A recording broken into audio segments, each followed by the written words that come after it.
Thank you very much indeed, Jan, and thank you all of you for inviting me.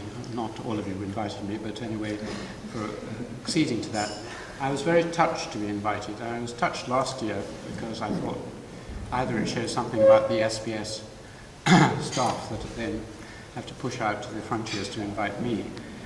But to be invited twice is a great honour, and I really am touched because Jan is right. This is my last, probably my last address to undergraduates while I'm in post as a professor. I'm staying in Cambridge. I'm going to be in King's until I disappear, and I'll tell you a joke about that at the end. But I mean, I don't want to burst into tears at this point, so I won't. But basically, I've spent a lot of time with your predecessors and then with you in some lectures, and that has been one of the greatest pleasures. When people ask me what it's like to leave, the only thing I can compare it to is either when I left home or when my own children left home, that mixed feeling of great relief that one had survived up to that point without any particular disaster, and sadness that a particular old order had changed, giving place to new. And so it's ambivalent feelings. I will be, as I say, in King's, and I also am starting a big project to try and protect and save the culture of disappearing societies around the world through film and so on. In the museum, as I joke, if you're an old anthropologist and turning into a fossil, where better to go than to the Museum of Archaeology and Anthropology? So I will be in a glass case somewhere over there. Anyway, enough of that. The first thing I wanted to say was just to wish you all success, and not to mention the E word. But anyway, I hope it all goes well later in the term and for the rest of your careers. When I was thinking about what to talk about, I thought, well, yes, May 1st, I could talk about May Day, and now is the month of May, or I could talk about Socialist May Day, and so on. I decided to do something entirely different, which may or may not be interesting to you. I just thought I would rather selfishly take this opportunity to tell you a few useful things about life. In other words, what I've learnt. We'll see how far I get. I've got 20, but I think I'll only get through a few of them. I'll put the rest on YouTube for you later. The first useful tip was from a philosopher in this college, Bertrand Russell. I think I may have told you this, but Bertrand Russell said, the greatest invention of the modern age is,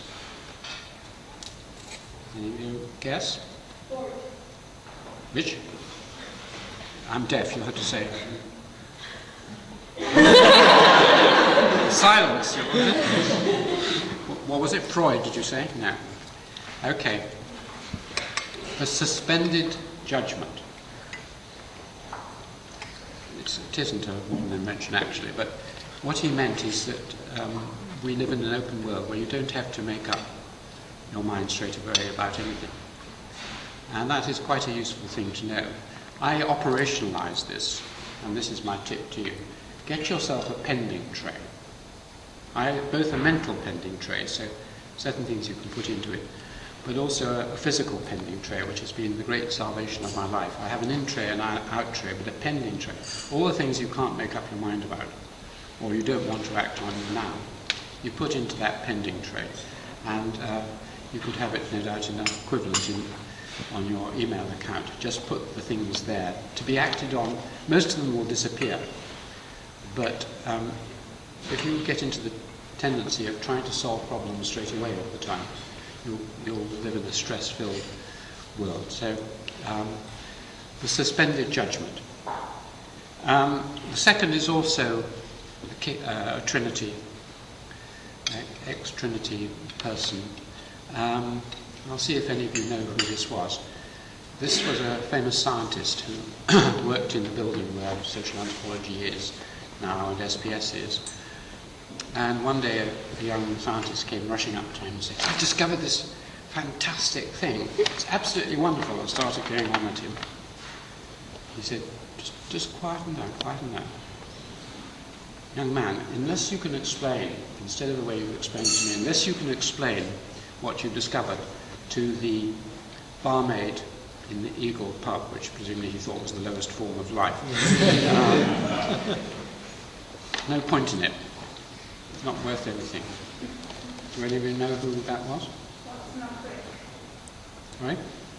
Is it what's not quick? No. Anyone else?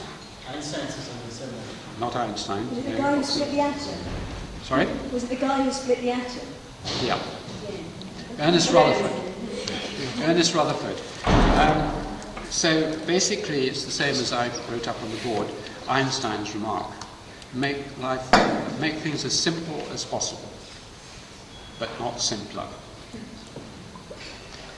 And that applies to all your life as well as your work. Just simplify. I'm afraid Marilyn Strathern and I disagree on this, because Marilyn's view is make everything as complex as possible, if not more complex. Complexify, which is a cry of French sociologists, as you know, also. Anyway, the third one is an unknown Don, and this is near to my heart. He was asked about retirement. He'd been retired for a year or two.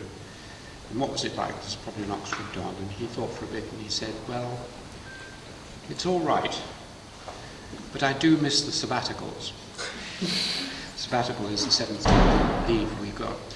And the moral of that story is that, and this is what I'm about to face, unless you have rests, unless you have breaks, unless you have changes all the time, life becomes very dreary. So in an iron way through my undergraduate and postgraduate years, made sure I took chunks of time off, either 5 minutes every hour, 1 hour every 5 hours, the weekends, holidays, and so on, just to get that contrast and to get the rest. And so my wife has bought me a boat, and she's going to make sure that I spend lots of time just drifting up and down the Cam, so without a computer, just so that I have mini sabbaticals all the time. I'm having one tomorrow night, by the way. The next one I think I've told many of you, but I think it is worth repeating, which is Micawber's law. I'm sure most of you know Micawber's law. Annual income £20, annual expenditure 19 and sixpence, result happiness. Annual income £20, annual expenditure £20, ought and 6, result misery. It's not the Micawber's law of economics, that there of time. I mean, I know it's easy for me to say this, but it took me about 30 years to realise that to be happy in Cambridge, the way to do that is to always have a little more time than you think you're going to need. If you're walking from this college to, say, SPS, and you know it takes 5 minutes, allow yourself 7 minutes, because you're bound to meet a friend, or something is going to happen. And if you're always rushing, and you're always slightly behind, and you're always deadlines, and so on, and Cambridge is hugely pressured. I mean, it applies to everything else. If you're going on holiday, take slightly less books than you think you can read, and then you'll read them all and be happy. If you take a great pile of books, come back with half of them unread, you'll be unhappy. So it's something like Marshall Sahlins in philosophy, but which many of you have heard about. So Micawber's law. Another one which I may or may not have inflicted on you, a lot of mine are from Einstein. Unless an idea starts off as absurd, there is no chance for it. I've tried this on scientists, and some of them like it and some of them don't. They don't know what I mean by absurd. It basically means if you're encouraged to do this in your supervisions and so on, if you spend the whole of your life trying to prove very small and insignificant and obvious things, it will be unexciting for you and unexciting for all your friends and everyone else. Try out crazy ideas. I once interviewed someone who worked with Crick for many years, Sidney Brenner, and they just spent their whole time flying back and forth crazy ideas. 99% of them didn't work, but the 1% that did got them Nobel Prizes of various kinds. Just really worth being absurd at times. Another one is solviter ambulando. Do any of you know Latin? Times. I failed my Latin from the age of 11 onwards. But anyway, I believe it means it is solved by walking. Almost any problem is solved by walking. I think Einstein said the legs are the machines of the mind, or some such phrase. If you have a problem of any kind, go for a walk, and almost certainly, especially if you can go for a favourite walk, by the end of the walk, the problem will have been solved. Max Weber had this view too. He said, none of my theories have come out of my sitting at my desk. They've always come leaving my desk, going for a walk, and then the problem is solved. Try it out, okay? Another one, which, and I'll just give you two more. One is, this is a very, well, those who know his work think he's one of the greatest scientists ever. He was another Cambridge scientist called Darcy Wentworth Thompson, and he wrote about forms in biology. But he also wrote a novel about Cambridge, and I really like this description of one of the Cambridge dons he knew. He says, he was most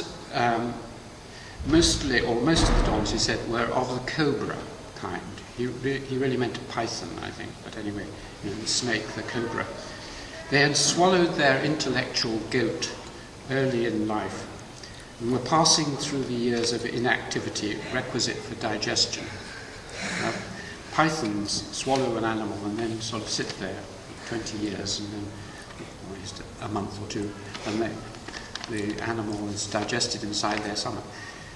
The point of this really is that if you look around the people who teach you and the people around you, you'll find that they're divided into some who are very active and do a great deal and publish and have a really joyous life.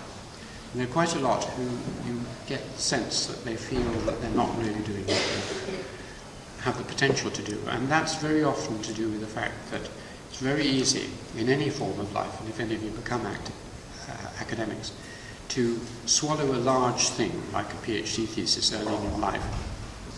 And then the rest of your life, you're slowly digesting it in the odd article, book, and so on, and becoming more and more frightened of going somewhere else and doing something different.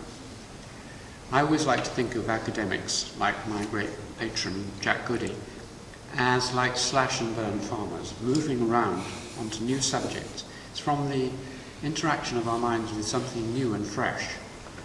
Never do anything for more than 3 or 4 years, if possible, and then do something different. It won't get better, it will start getting worse. It'll start going down, like my Part 1 lectures. Luckily, I just got out of them in time. But after about 4 or 5 years, they begin to go down. And it's the same with intellectual ventures, artistic ventures. Move on to new challenges, because the energy comes out of the exploration of something new that you haven't yet encountered. So perhaps I'll move on to the last one, which is to be obstinate. I've been starting writing my autobiography, and I realized that I was totally nondescript little boy. The one thing there was about me was that I was extremely obstinate. I hated losing games. I burst into tears, and no one could console me for losing games. Also at rugby and other things like that, I threw myself. I was a tiny little boy, and I threw myself at these huge boys, got kicked into the mud. But everyone said, oh, he does try hard, he's really obstinate. Be obstinate, and to show what obstinacy means, I'll just read you an account of a fellow of my college kings in the later 19th century from a lovely book by Benson, As We Were, if anybody want to see Cambridge a few years ago. Perhaps this is a point to plug my new book. I sent last week my book called Reflections on Cambridge to my Indian publisher, and so it'll be out the next term. So have a look for it and ask for it in the bookshop, even if you don't intend to buy it. You'll have to order it, okay? Reflections on Cambridge, and it has this little story in it. This fellow of King's, probably living in the rooms in the Gibbs building where I live, he had lived since his earliest manhood in a set of fellows' rooms, from which he never emerged except in the evening gloaming.